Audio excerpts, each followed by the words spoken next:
अगर आपको कोई कहे कि दुनिया का सबसे ताकतवर देश अब गरीबी, बेरोजगारी और सिविल वॉर के एज पर खड़ा है, तो क्या आप मानेंगे? हम बात कर रहे हैं यूनाइटेड किंगडम की। हाँ, वही यूके जो कभी 1/4 दुनिया पर राज करता था, जिसका सिक्का नॉर्थ अमेरिका से लेकर ऑस्ट्रेलिया तक चलता था। एक टाइम पर जहाँ सूरज उगा भी करता था और डूबता भी। आज वही ग्रेट ब्रिटेन सिर्फ 94,000 स्क्वायर माइल्स में सिमट चुका है और दुनिया के वर्स्ट परफॉर्मिंग डेवलप्ड नेशंस में गिनाया जा रहा है। सोचने वाली बात यह है कि इतना पावरफुल देश आज इकोनॉमिक कोलैप्स के एज पर कैसे पहुंच गया। अब की हालात ऐसे हैं कि यूके का नेशनल डेट उसकी जीडीपी का 99.5% तक पहुंच गया है, जबकि उसके पड़ोसी आयरलैंड का डेट जीडीपी का 43% है और जर्मनी का सिर्फ 64%। और ये सिर्फ इकोनॉमिक नंबर्स की बात नहीं है। यूके की स्ट्रीट्स पर वायलेंस बढ़ चुकी है, gang violence, looting, fire on cars. Britain literally जल रहा है। एलॉन मस्क तक कह चुके हैं कि यूके में सिविल वॉर होने के चांसेस काफी हद तक हैं। एक टाइम पर जहां दुनिया भर के स्किल वर्कर्स लंदन आने के लिए तरसते थे,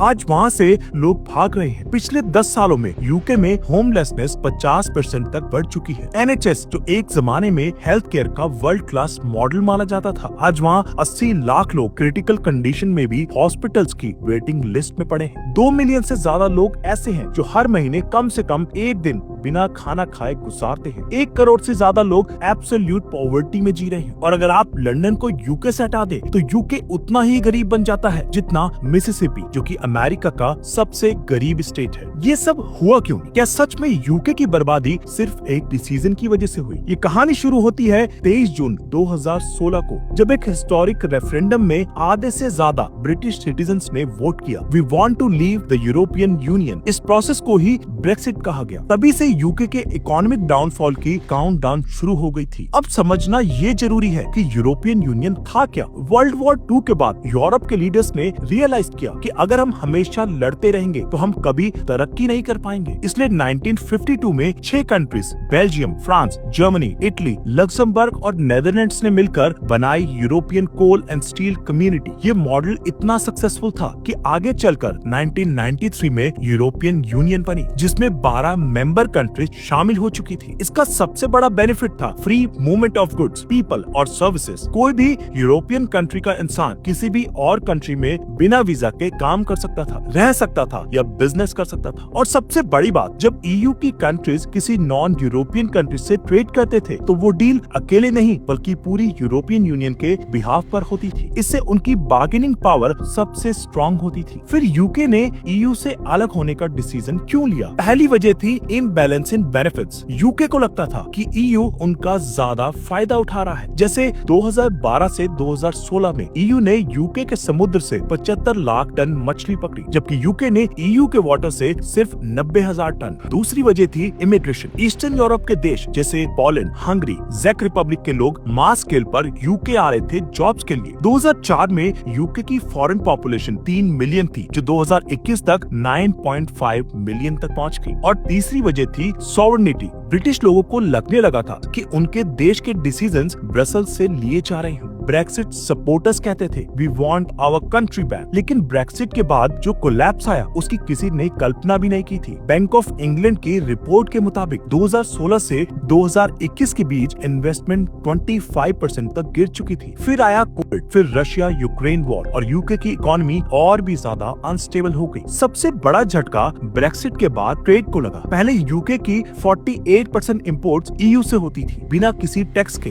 ब्रेक्सिट के बाद कस्टम ड्यूटीज लग गई, पेपर वर्क बढ़ गया और डीलेस होने लगे। ब्रिटेन की सर्विस बेस्ड इकोनॉमी जो फाइनेंस और इंश्योरेंस पर टिकी थी को सबसे बड़ा नुकसान हुआ। सर्विस सेक्टर फाइनेंशियल शॉक्स को इजीली हैंडल नहीं कर पाता, इसलिए यूके सबसे ज्यादा वल्नरेबल हो गया। अब इस वल्नरेबिलिटी की वजह से ब्रिटेन में जॉब्स नहीं है। हेल्थ केयर में 30,000 से ज्यादा नर्सेज की कमी है। कंस्ट्रक्शन, लॉजिस्टिक्स और ट्रांसपोर्ट सेक्टर में भी सीवियर लेबर शॉर्टेज है। एनएचएस जो यूके की शान माना जाता था, आज कोलैप्स होने के एज पर है। हेल्थ केयर फैसिलिटीज में फंड नहीं है और स्टाफ शॉर्टेज सबसे बड़ी प्रॉब्लम बन चुकी है। और ब्रेक्सिट के बाद ईयू कंट्रीज भी यूके की हेल्प करने में इंटरेस्टेड नहीं है, क्योंकि यूके ने खुद उनका साथ छोड़ा था। ये सब देखकर यूके के सिटीजन्स का फ्रस्ट्रेशन बढ़ता जा रहा है। जब उन्हें कोई रीजन नहीं मिलता तो वो अपना गुस्सा इमिग्रेंट्स पर निकालते। हेट क्राइम्स बढ़ रहे हैं, रेसिज्म का लेवल अलार्मिंग है और लोग सड़कों पर उतर आए हैं। एक समय समय था जब मेड इन यूके दुनिया की आइडेंटिटी थी। आज यूके की फैक्ट्रीज बंद हो रही हैं, यूथ को